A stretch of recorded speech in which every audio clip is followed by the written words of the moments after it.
aquí nuevamente, ¿no? Hace un poquito que también estuve, en este caso, con Rafa, un hermano de la iglesia de Elche. Y bueno, la verdad que llevaba a mi padre muchísimo tiempo diciendo, bueno, ¿cuándo nos visitar? ¿Cuándo nos a ver? Pero la verdad que entre una cosa y otra, estar en la iglesia tiene siendo Jales y tantas cosas que a veces se hace muy difícil venir tan de continuo, pero la verdad que estoy muy contento, estamos muy felices de poder estar en esta tarde con vosotros y de poder compartir su palabra. Amén. Y bueno, no podíamos dejarlo posponerlo mucho más tiempo, por eso de que estamos cerca, pues como que uno también lo va retrasando, ¿no? Y bueno, ya no podemos posponerlo mucho más tiempo, puesto que hay algo que tengo que contar, o hay algo que os tenemos que anunciar y que queremos de alguna forma que también vosotros seáis partícipes y que también cada uno de vosotros pues, pueda orar por nosotros en sus oraciones, que nos podáis tener en la mente, que nos podáis tener en vuestro recuerdo. Y al final este es el lugar donde yo nací, ¿no? Este es el lugar donde yo fui criado, donde a mí se me compartió el mensaje de salvación, donde un día yo acepté al Señor en mi corazón, y no solamente donde yo lo acepté, sino que también adquirí el compromiso de seguir y de servirle. Amén. Así que también os queríamos hacer partícipes de esto que ahora mismo voy a contar. A finales del 2022, ya finalizando el 2022 y comenzando el 2023, el Señor fue guiando y dirigiendo nuestro corazón hacia una oración, tanto a Gemma como a mí, que era: Señor, danos una palabra direccional. Señor, danos una dirección, háblanos en este tiempo, dinos, Señor, qué es lo que tú quieres que hagamos, qué es lo que tú quieres que desarrollemos. Eso no significa que en Elche no estuviéramos haciendo nada, que en Rojales no estuviéramos haciendo nada, pero sí que de alguna forma sentimos como que el Señor nos estaba encaminando, nos estaba encauzando hacia esa oración, ¿no? Del Señor, damos una palabra direccional. Y no pasó mucho tiempo de esa oración cuando en el Congreso de febrero, allí en el Congreso de Paz de la Asamblea de Dios, se nos lanza una propuesta ministerial. Y la propuesta ministerial consiste en irnos a Alcalá de Henares y poder trabajar en el ministerio, en un ministerio que se llama Testimonio Cristiano a cada hogar, y también pues estar juntamente en la iglesia que pastorea Rebeca del Val, que fue compañera mía del seminario, si no mal recuerdo, creo que estuvo en una ocasión aquí.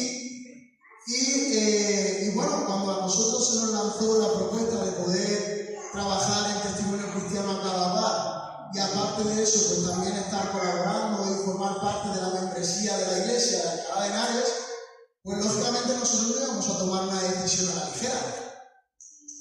Comenzamos a orar, comenzamos a buscar dirección, y cuando yo comienzo a buscar dirección del Señor, a mí me viene esa palabra de: llevas orando por una palabra direccional, y ahora de repente que se abre una dirección y un rumbo que tomar, me sigues preguntando qué dirección. Pero aún así quisimos ser prudentes, y en esa prudencia seguimos orando al Señor. Y le dije: Señor, yo necesito una palabra de tu parte para que en los momentos difíciles, para que en los momentos donde no sean tan de luna de miel, poder acogerme a esa palabra y decirle: Dios mío, tú me has dado esta palabra, y a esa palabra yo me acojo. Y nada, comenzamos a orar, y un día, preparándome un mensaje para la iglesia en Rojales, recibo una palabra de parte del Señor en el texto donde se nos relata la historia de Noé en Génesis, y vemos como Noé fue llamado en su generación para salvar, para traer salvación, para traer vida, ¿no? Todos sabemos que cogió Dios a Noé y a toda su familia para proteger y preservar a la humanidad. Y bueno, y en ese texto comienzo a indagar, comienzo a estudiar, y veo como Noé fue una persona que escuchó la voz de Dios, fue una persona que obedeció a la voz de Dios, y fue una persona que confió en el Señor. Así que esa fue la palabra que el Señor me dio de: Carlos, escucha, confía, obedece y confía. Y le dije: Gemma, el Señor me ha hablado y ha dicho que escuchemos a su voz, que obedezcamos y confiemos. ¿Y qué os quiero decir con esto? Pues que en breve dejamos Elche y nos vamos a Alcalá de Henares para poder dedicarnos ministerialmente a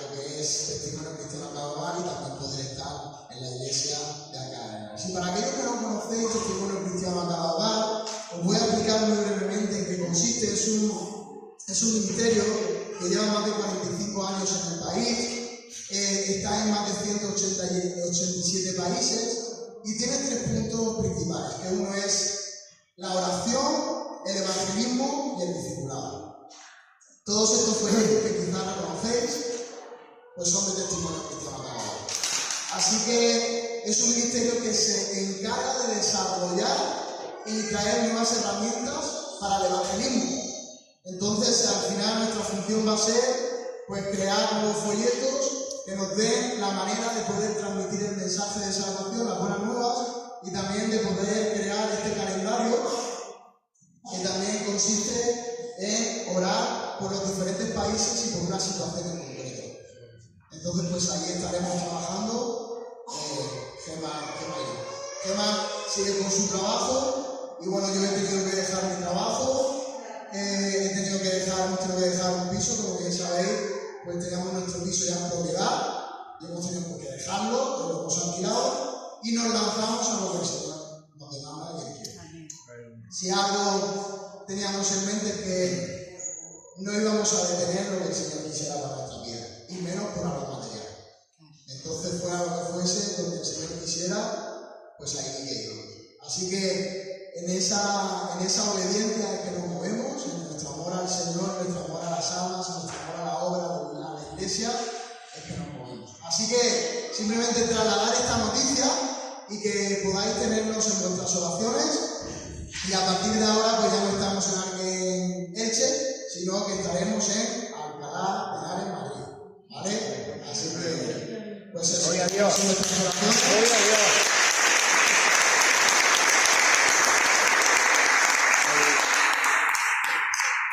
Y bueno, dicho esto, algo que quería compartir con vosotros esta mañana, también lo hemos compartido en Rojales, que bueno, también lo hemos despedido de la iglesia, tampoco ha sido fácil, no ha sido sencillo el despedirnos de la congregación, pero bueno, los hermanos también nos han dicho, gloria a Dios, si el Señor ha hablado, si el Señor ha abierto un camino, pues adelante, estaremos orando por vosotros, así que también pues queremos haceros partícipes de esta noticia. Y sin más, pues me gustaría en esta tarde que pudiéramos estar receptivos a lo que el Señor tiene que decirnos en este día. Y para ello, antes de dar comienzo a su palabra, me gustaría que por un momento cerráramos nuestros ojos y que nos presentáramos delante del Señor.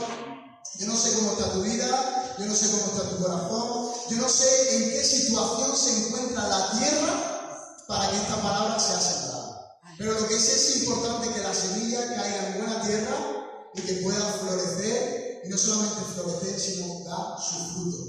Así que, Señor, nos presentamos en esta tarde delante de ti, Dios mío, con absoluta necesidad, Señor. Necesitamos de tu presencia, Señor, necesitamos de tu palabra, Señor. Necesitamos, Señor, que tú en este día nos puedas tocar, nos puedas transformar, nos puedas llenar con el poder de tu palabra, Dios mío.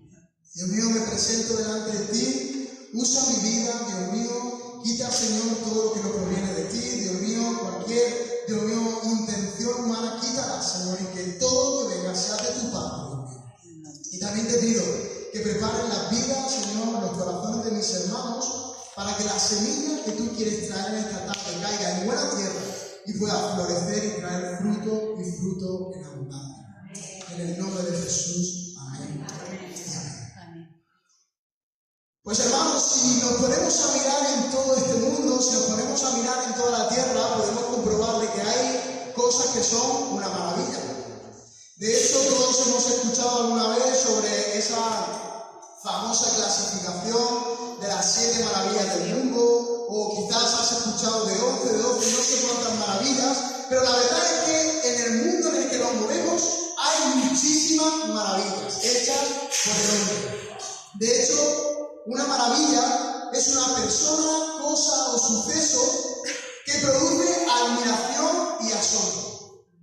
Hay algo muy interesante en el arte o en la arquitectura italiana, sobre todo en la arquitectura del barroco, donde había un conocido factor sorpresa. Todos conocemos que el arte barroco es un arte que siempre se ha caracterizado por ser muy recargado, por tener como mucha floritura, por tener mucho detalle, para que os podáis ubicar un poco en una arquitectura del barroco en la Catedral de Murcia. Si tú te fijas en la Catedral Catedral de Murcia, puedes ver que tiene como mucho detalle, tiene mucha decoración, tiene mucha floritura. Y eso es la tendencia que tenía el arte barroco. Pero el arte barroco no solamente tenía esa tendencia de crear su arte con floritura y con mucho detalle, sino que había una intencionalidad por parte del artista y era provocar el asombro de todos los espectadores. Así que uno perfectamente puede ir paseándose por las calles estrechas de Roma y en medio de una diminuta plaza puede encontrarse una fuente de grandes dimensiones conocida como la Fontana de Trevi. Para aquellos que no ubicáis en esta fuente, es esa fuente, la famosa fuente que se echa la monedita para atrás, esa es la Fontana de Trevi. Y la verdad es que cuando tú te acercas a aquel lugar y ves esa increíble fuente, provoca asombro y provoca admiración. Pero no solamente eso, sino que tú puedes ver a lo lejos una cúpula y puedes ver la fachada. A ver, todos aquí atentos. Da igual que los niños hagan ruido, lo importante es que tú estés atento a lo que el Señor tiene que decirte. El que tiene que estar al final concentrado soy yo, porque sí que es verdad que me puedo desconectar. Pero vosotros no os preocuparos, yo intentaré estar concentrado y estar atento a lo que el Señor tiene que decirte. Volviendo al libro, la arquitectura barroca, y sobre todo la arquitectura barroca italiana, tenía una intencionalidad de provocar ese factor sorpresa, ese factor sorpresa. Y tú puedes ver la cúpula y puedes ver la fachada de San Pedro del Vaticano, y conforme te vas aproximando a esa fachada y a esa cúpula, de repente te encuentras con una plaza inmensa que os puedo asegurar que provoca asombro y admiración. Así que en esta tarde, de asombro va la cosa. Quiero predicar sobre el asombro y el título que le he puesto a este mensaje es Sobrecogidos de asombro. Y la verdad es que son muchas las maravillas hechas por las manos del hombre, pero ninguna de ellas, hermanos, supera a las maravillas que nuestro Dios hace. Ninguna de ellas supera a las que nuestro Dios hace. Tú puedes comparar las pirámides de Egipto, tú puedes comparar, puedes comparar las pirámides de Chichén Itzá, y ninguna de ellas es comparable con las maravillas que hace nuestro Dios. Como dice el salmista, bendito Jehová, Dios de Israel, el único que hace maravillas. También dice en el Salmo 86, porque tú eres grande, hacedor de maravillas, solo tú eres Dios. Aleluya, nuestro Dios es un Dios que hace maravillas, pero no solamente las hace ahora, sino que las hizo desde el comienzo de la humanidad. En Isaías 25 dice, oh Señor, tú eres mi Dios, te ensalzaré, daré alabanzas a tu nombre, porque has hecho maravillas desde tiempos antiguos con toda fidelidad. Así que si miramos en las Escrituras, si miramos en la palabra de Dios, desde el Antiguo Testamento vemos las maravillas de Dios. Y en ellas nos podemos encontrar a un Moisés asombrado ante una zarza que ardía y no se consumía. También nos podemos encontrar las aguas de un río Jordán que se abren y asombran a egipcios y hebreos. Nos podemos encontrar a un Daniel que sobrevivió a los leones y al horno de fuego, asombrando a sátrapas y a reyes. También nos encontramos un gran número de victorias en batallas que asombraron a ejércitos y a naciones enteras. Maravilla viene del latín que significa mirabilia. Y de la palabra mirabilia viene también milagro. Así que en esta tarde nos vamos a fijar en un milagro que hizo Jesús para abordar el tema del asombro. Hemos visto que en el Antiguo Testamento el Señor hizo grandes maravillas, pero cuando llegamos al Nuevo Testamento nos encontramos la manifestación gloriosa de Jesús, que Él vino de una forma maravillosa y Él hizo grandes maravillas. Me gustaría que pudierais abrir vuestras Biblias en el Evangelio de Lucas, capítulo 5, versículo 26. Evangelio de Lucas, capítulo 5, versículo 26. Y bueno, tenerlo ahí, yo os voy a poner un poco el contexto. Jesús estaba sentado enseñando a fariseos, a escribas que venían de todas partes. Venían de Judea, venían de Jerusalén, de Galilea, venían de todos sitios. Y que comenzaron a escuchar las enseñanzas de Jesús. Quizás para ti el hecho de que Jesús estuviera sentado enseñando no supone nada significativo, pero el hecho de que Jesús estaba sentado le daba la autoridad y estaba cogiendo esa adquisición de maestro. A diferencia de hoy en día, los maestros y profesores cuando enseñan de pie y los alumnos están sentados. Pero los indoctos de la ley, los maestros en aquella época, los verdaderos estudiosos de la Torá, cuando enseñaban sentados. Así que la posición que aquí toma Jesús no es cualquier posición, sino que es una posición de maestro con autoridad. Y bueno, estaba ahí sentando a todos estos fariseos, a todos estos escribas, cuando de repente un grupo de amigos cogen a un paralítico y tienen la intención de acercarlo a Jesús. Era tanta la gente que estaba agolpada delante de Jesús que era imposible acercar a este paralítico a Cristo. Así que este grupo de amigos se las ingenian para poder acercarlo a Jesús. ¿Y qué hacen? Pues crean un hueco en el techo y desde el techo lo bajan y lo acercan hasta Jesús. Jesús, al ver ese acto de estos amigos, quedó alucinado. Y algo sucedió. Y le dijo: tus pecados te son perdonados. Todos los indoctos de la ley y todos aquellos que estaban escuchando las palabras de Jesús estaban diciendo: está diciendo blasfemias. Si el único que tiene poder y autoridad de perdonar pecados es Dios. ¿Quién se cree con qué derecho viene a decir tus pecados te son perdonados? Pero Jesús, que conoce el pensamiento y conoce las intenciones y lo más profundo de cada uno de nuestros corazones, Él supo lo que había en el corazón de estos fariseos y de estos escribas. Y les dice: ¿qué es más fácil? Decir, ¿tus pecados te son perdonados? O levántate y sé sano. Y después, para que veáis que el Hijo del Hombre tiene potestad para perdonar pecados, a ti te digo, levántate, toma tu lecho y ven. Y en este contexto es cuando llegamos al versículo 26. Y dice: y todos, sobrecogidos de asombro, glorificaban a Dios y llenos de temor decían: hoy hemos visto maravillas. Vuelvo a repetir, dice: y todos sobrecogidos de asombro glorificaban a Dios y llenos de temor decían: hoy hemos visto maravillas. Repetir conmigo: sobrecogidos de asombro. Sobrecogidos de asombro. Jesús había realizado una increíble maravilla en forma de milagro. Y esto trajo el asombro de todos aquellos que percataron y vieron aquel milagro.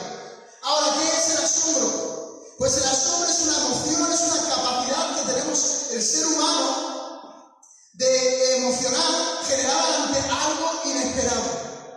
El Señor hizo una gran cantidad de maravillas, de señales y de prodigios. Vemos cómo Lucas recopila una gran cantidad de milagros que el Señor hizo. Y todo esto provocaba el asombro de todas las personas que veían los milagros. Ahora, el hecho en sí fue un asombro. Jesús hizo el milagro y ese milagro asombraba. Pero no solamente los milagros que Jesús hacía eran motivo de asombro, sino que Él mismo, su propia persona, era motivo de asombro. Y yo me pregunto, aparte de los milagros que hacía Jesús, ¿qué más asombraba de Jesús? Pues mira, asombraba su humildad y su sencillez. Dice en su palabra: llevad mi yugo sobre vosotros y aprended de mí, que soy manso y humilde de corazón. Hermanos, si yo viniera aquí a este lugar y les dijera: aprended de mí, que soy manso y humilde, probablemente tú pudieras pensar: ¿y este de qué va? Él dice que es manso y humilde. Eso no se dice, eso se demuestra. Pero Jesús sí tenía totalmente la autoridad de poder decir: servirme y ser como yo, que soy manso y humilde. ¿Sabéis por qué? Porque aparte de que Él era Dios y Él era manso y humilde, también Él era coherente con aquello que decía. Él vino y nació de una forma más sencilla y humilde. Pero no solamente eso, sino que a lo largo de toda la Escritura podemos ver a un Jesús sencillo y humilde. Como por ejemplo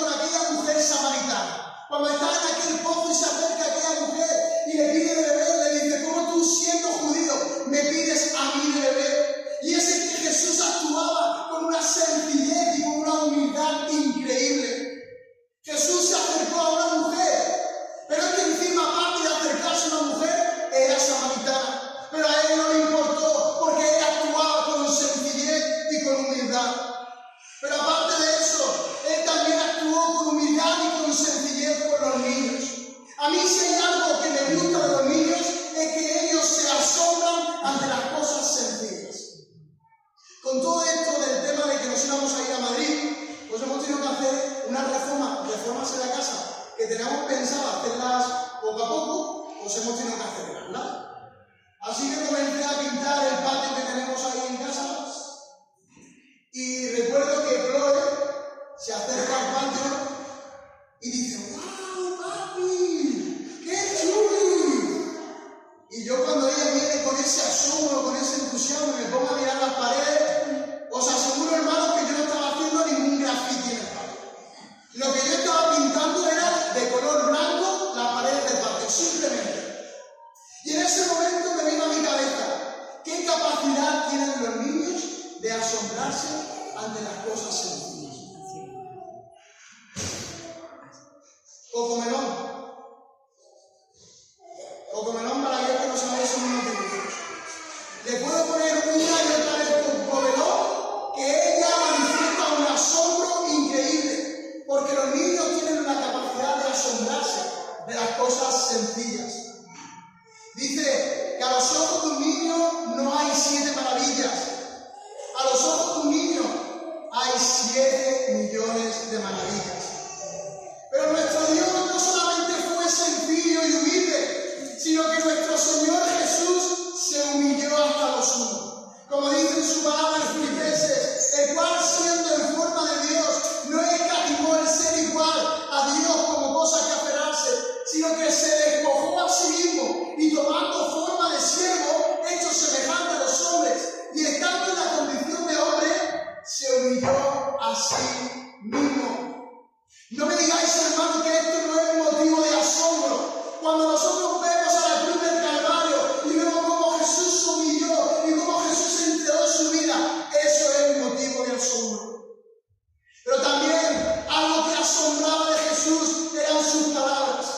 Todos recordamos aquel pasaje del joven rico que se acerca a Jesús y le dice: Señor, ¿cómo puedo heredar? ¿Cómo puedo de alguna forma ser partícipe del reino de Dios? ¿Qué puedo hacer para heredar la vida eterna? Y le dice: tú sabes, no mates, no cometas adulterio, no hurtes. Maestro, pero todo eso lo he guardado desde mi juventud. Y el Señor le responde y le dice: vende todo lo que tienes y dáselo a los pobres. Y ese hombre se marchó entristecido. ¿Por qué? Porque su corazón estaba arraigado a las posesiones. Pero continúa el texto y dice: y los discípulos se asombraron de sus palabras. Otra cosa que asombran de Jesús era su doctrina. Jesús está hablando de los 2 cimientos, de fundamentar nuestra vida en la roca o de fundamentar nuestra vida en la arena. Y dice que cuando Jesús terminó esas palabras, las multitudes se admiraban de su enseñanza. También de Jesús asombraba su autoridad. En este texto que hemos visto del milagro, vemos cómo Jesús tenía autoridad sobre la enfermedad. Pero también vemos que tenía autoridad por la forma en la que él enseñaba. En el mismo relato dice, o la historia que hemos contado de ese milagro del paralítico, dice que les enseñaba como quien tiene autoridad y no como los escribas. Nuestro Dios Jesús también asombraba y tenía autoridad en la naturaleza. Y todos recordamos aquel pasaje donde estaban los discípulos en la barca y Jesús queda durmiendo, se desata una tormenta gigantesca y todos se acercan a Jesús preocupados: Jesús, que perecemos, que nos hundimos. Y comienza Jesús y detiene los mares y detiene el viento, y es que Jesús también tiene autoridad sobre la naturaleza. Pero también Jesús tiene autoridad sobre los demonios. Todos recordamos aquel texto del Gadareno, cuando se presenta el Gadareno delante de Jesús y le dice: ¿qué quieres conmigo, Hijo del Dios Altísimo? Hasta el propio demonio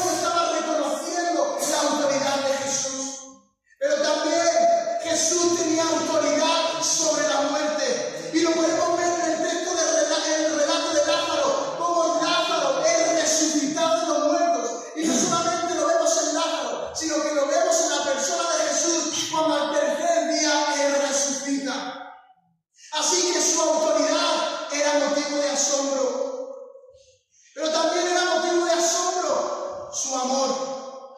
El amor que manifestó con los hijos, el amor que manifestó con los padres, el amor que manifestó con la madre, el amor que manifestó con el huérfano, con la viuda, con el extranjero. Y es que nuestro Dios, cuando miramos a Jesús, su amor nos asombra.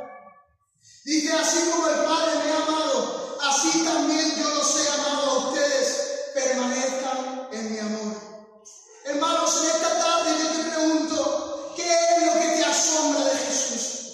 ¿Qué es lo que provoca admiración de Jesús en tu vida?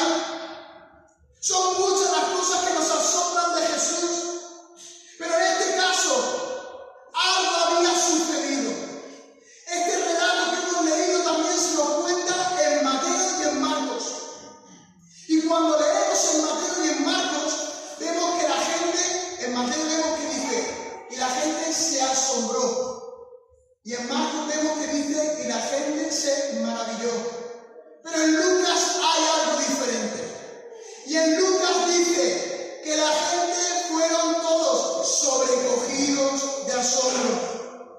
La palabra sobrecogido de asombro en griego significa éxtasis.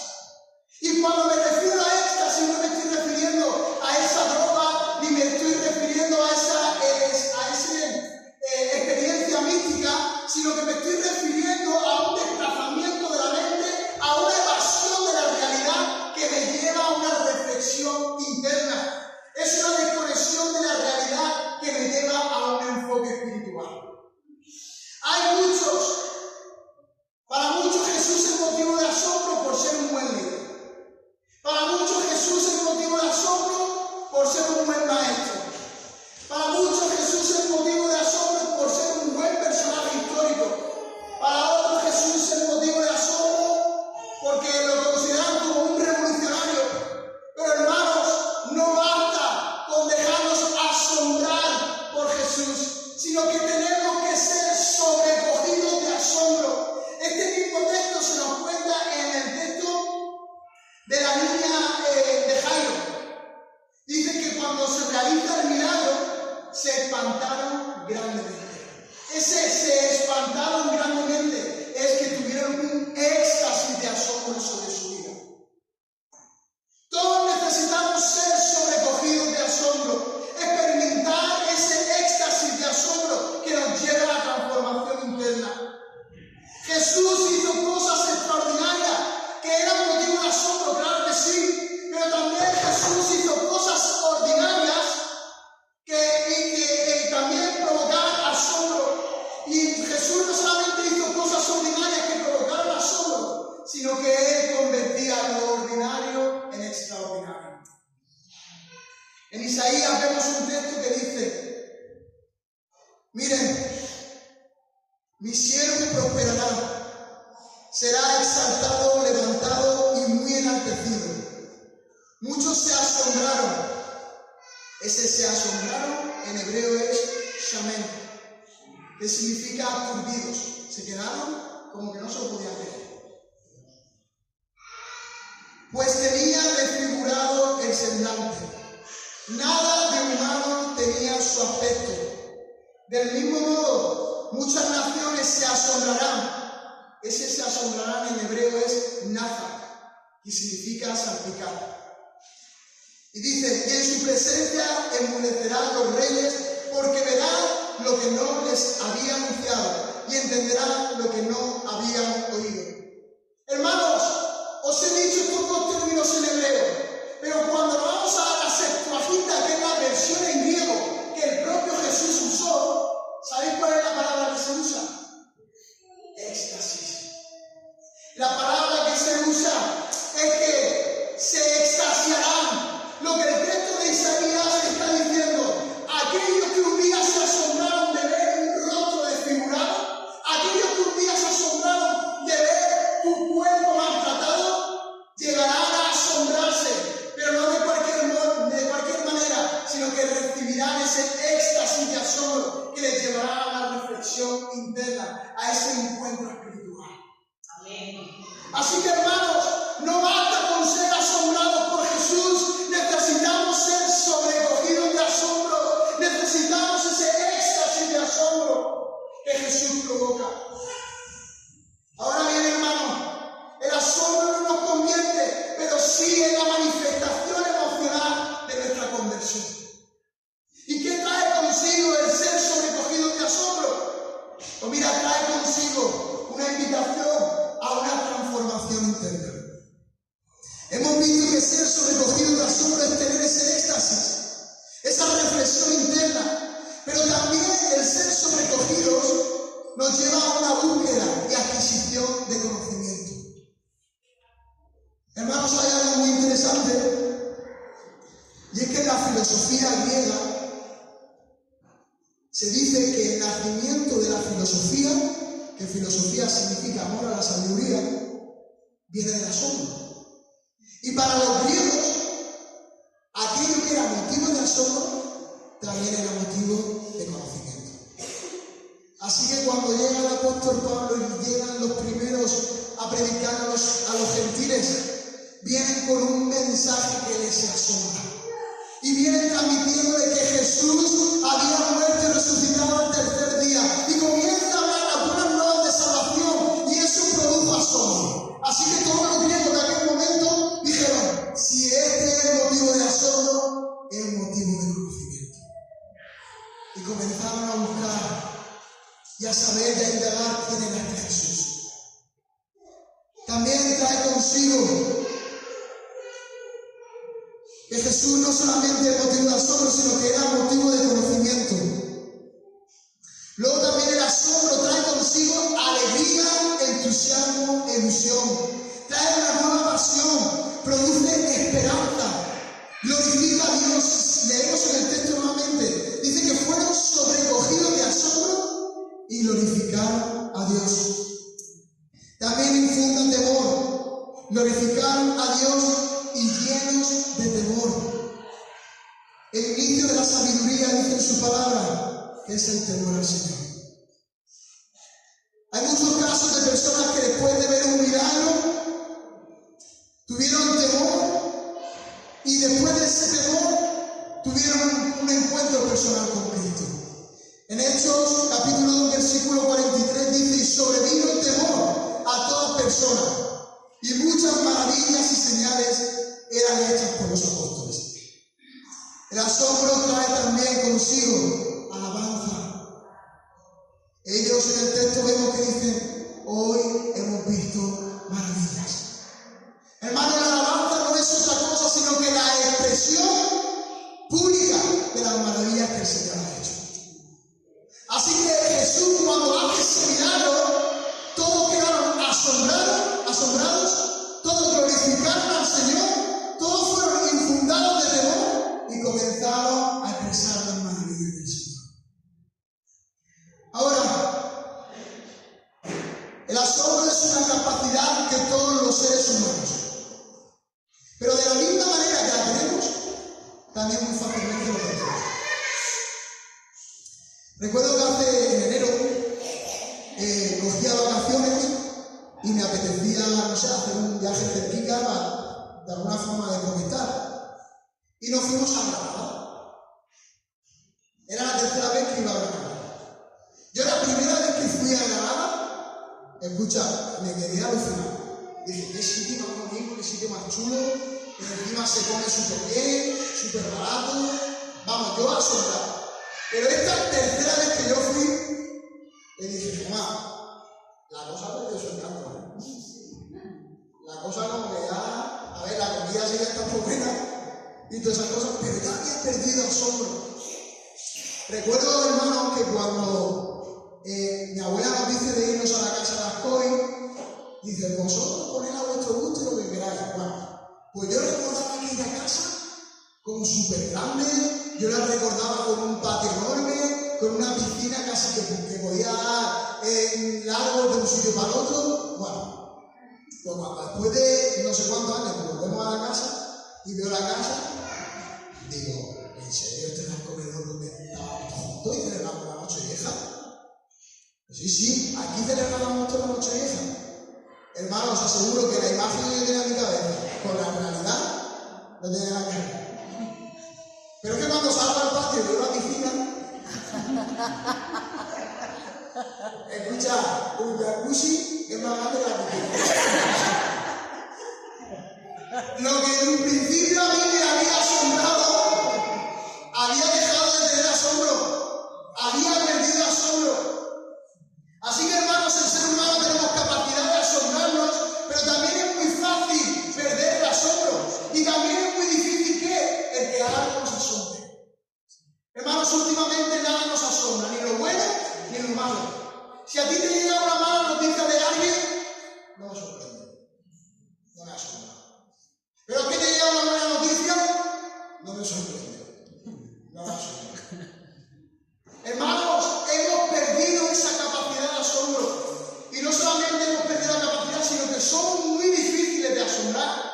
O si no me lo digan a mí cuando tengo que comprar un regalo a la gente, que digo yo, ¿qué le compro? Que provoque el asombro. Al final, os aseguro que acabo en el primor comprando un perfume. Porque es lo único que le encanta así, pero yo intento currármelo, intento decir, venga, voy a hacer algo que pueda asombrarlas. Pero os aseguro que es súper difícil el poder asombrarlas. Y más cuando pasan tantos años y cuando haces tantos regalos.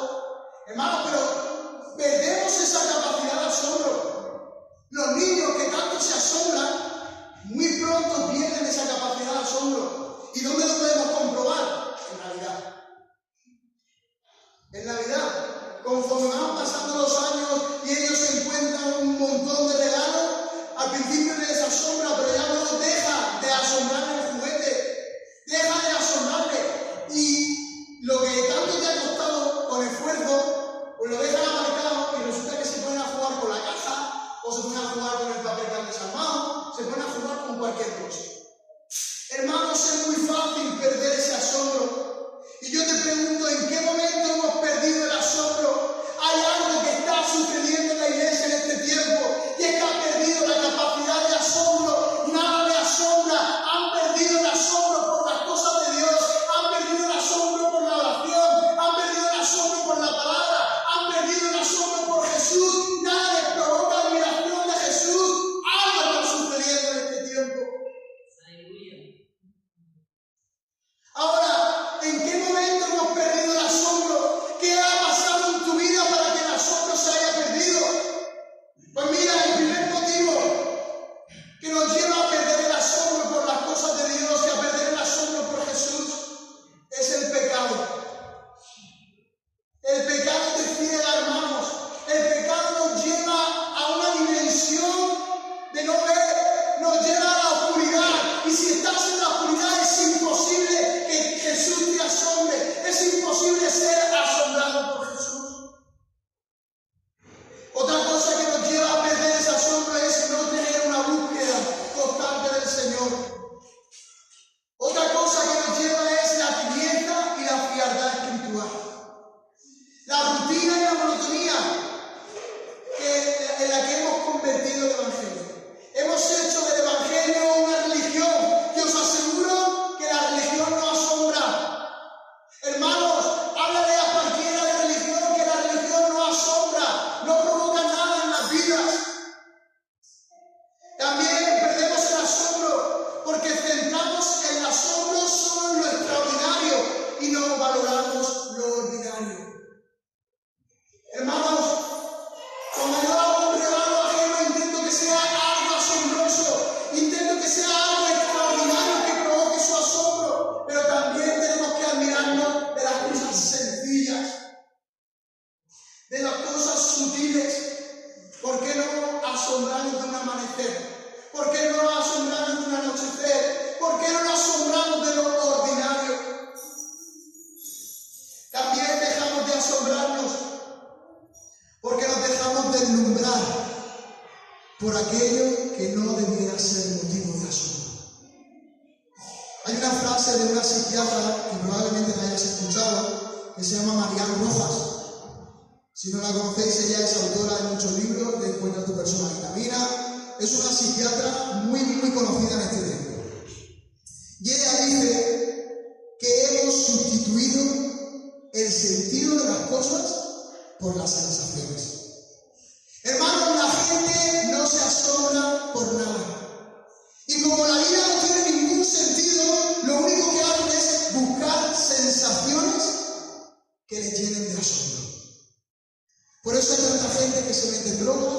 eso hay tanta gente que se mete en el alcohol, por eso hay tanta gente que se mete en el sexo. ¿Por qué? Porque han perdido el sentido de la vida y simplemente buscan sensaciones, porque las sensaciones es lo único que le asombra.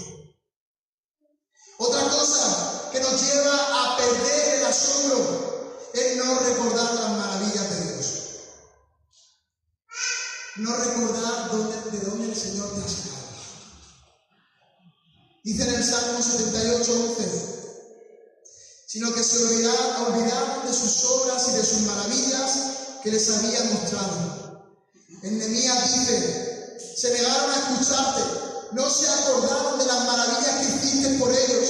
Fue tanta su terquedad y rebeldía que hasta se nombraron un jefe para que los hiciera volver a la esclavitud. Hermanos, la ingratitud y el no recordar las maravillas de Dios en nuestra vida nos lleva a perder el asombro. Pero también otra de las cosas que nos lleva a perder el asombro son las heridas. Cuando fijamos nuestra mirada en nuestro dolor y en nuestras heridas, perdemos el asombro por Jesús. Hermano, yo no sé cómo se encuentra tu vida en este momento.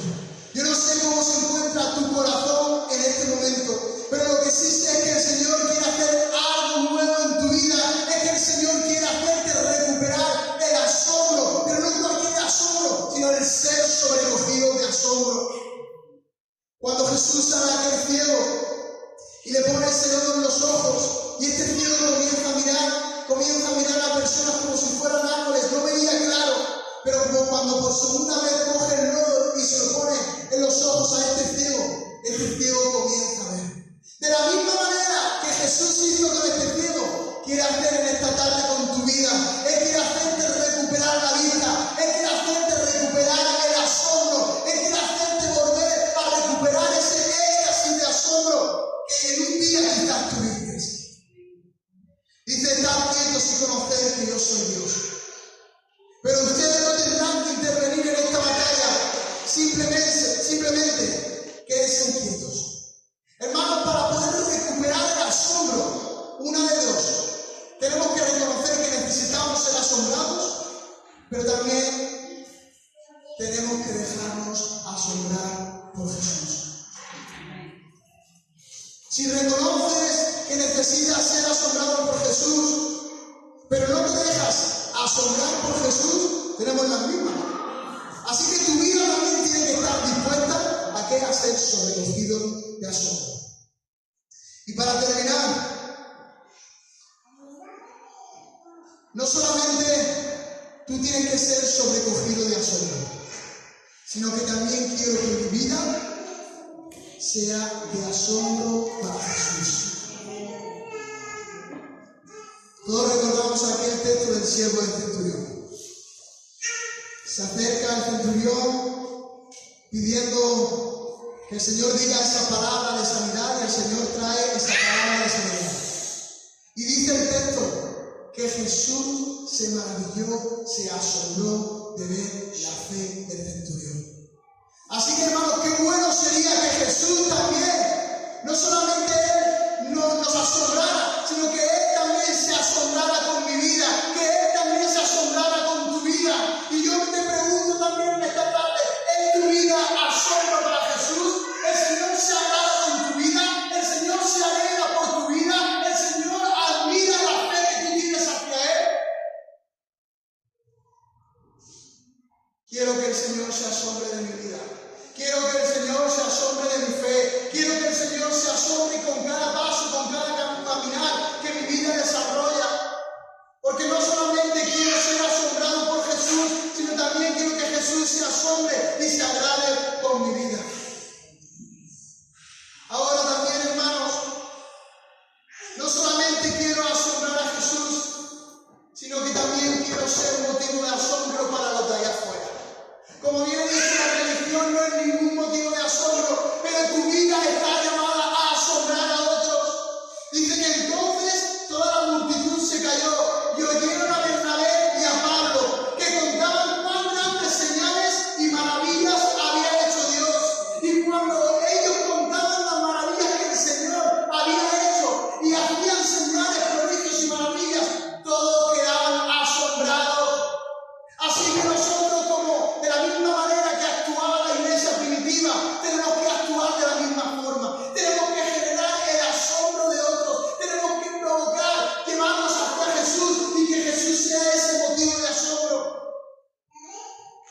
Recordamos aquel texto de Eliseo con la tsunamita, porque os aseguro que el asombro que generamos hacia otros tiene efecto. Eliseo y la tsunamita, todos conocemos la historia de que esta mujer, la tsunamita, no podía tener hijos. El Señor le da la gracia de tener un hijo, y cuando el Señor le da la gracia de tener un hijo, estando en el campo, fallece. Van en busca de Eliseo, se realiza el milagro, el hijo revive, y bueno, de alguna forma ya hay una amistad entre la tsunamita y Eliseo, entre esta familia y Eliseo. Y resulta que iba a haber una amenaza de hambre, o iba a haber un hambre durante 7 años. Y durante esos 7 años, pues Eliseo se acerca a la tsunamita y le dice: mira, va a haber en tu tierra un hambre, así que si puedes coger todas tus pertenencias y vete hacia un lugar donde esto no te afecte. La tsunamita se huye de la situación de hambruna, y cuando ya la situación pasa, vuelve a su tierra. Y estando en su tierra, el siervo de Eliseo, Giezi, se acerca al rey y comienza a hablar de las maravillas que había hecho el Señor. Y le dice: mira, si puedes darle a esta mujer que vivía en esta tierra sus pertenencias, si puedes darle su casa, si puedes darle sus animales, si puedes darle todo lo que ella tenía, te lo agradeceríamos. Y este rey comienza a decirle: bueno, Giezi, cuéntame las maravillas que el Señor ha hecho, cuéntame las cosas que el Señor ha hecho. Y le dice: bueno, pues esta mujer fue la que su hijo falleció y el Señor sanó a través de Eliseo. Así que esas maravillas del Señor trajo un efecto sobre la vida del rey. ¿Y cuál fue? Devolver las pertenencias y su casa a esta mujer. Hermanos, cuando creemos que las cosas no causan efecto, las cosas causan efecto. Y las maravillas de Dios tienen un efecto sobre aquellos que las ven. De la misma manera que provocó un efecto en el rey, también lo puede provocar en otros de allá afuera. Así que nuestra vida tiene que asombrar a Jesús, pero también tiene que asombrar a los de allá afuera, porque os aseguro que tiene efecto. Si me podéis acompañar, hermanos, no basta con ser asombrados por Jesús. Necesitamos ser sobrecogidos de asombro por Jesús. Son muchas las maravillas que Jesús hizo, pero no solamente las maravillas que hizo eran motivo de asombro, sino que su propia persona, Él mismo, era motivo de asombro. Hemos visto lo que trae consigo el ser sobrecogidos de asombro. También hemos visto cuáles son aquellas cosas que nos llevan a perder el asombro por Jesús. Y también hemos visto que nuestra vida necesita asombrar a Jesús y necesita asombrar a los demás. Así que me gustaría que te pudieras poner de pie. Dice en Isaías capítulo 60, versículo 1: levántate y resplandece, que tu luz ha llegado. La gloria del Señor brilla sobre ti. Así que si la gloria del Señor brilla sobre ti, hermanos, estamos llamados a asombrar a los de allá afuera. Yo en esta tarde te quiero lanzar una invitación. No es una invitación a salir aquí adelante ni nada de eso, sino a tomar ese compromiso, a poder levantar tus manos en aquel lugar y comenzar a orar al Señor y decirle: Dios mío, perdóname porque he perdido el asombro por ti, perdóname porque he perdido el asombro por tu palabra, perdóname porque he perdido el asombro inclusive por tu sacrificio, perdóname, Señor, porque he perdido esa pasión, he perdido esa entrega, he perdido, Dios mío, ese amor genuino, Dios mío, he perdido esa coherencia contigo, Dios.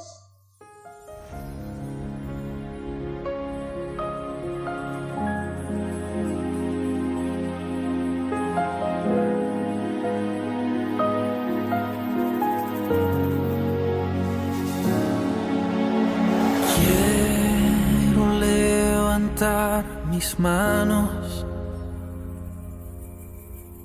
quiero levantar mi voz,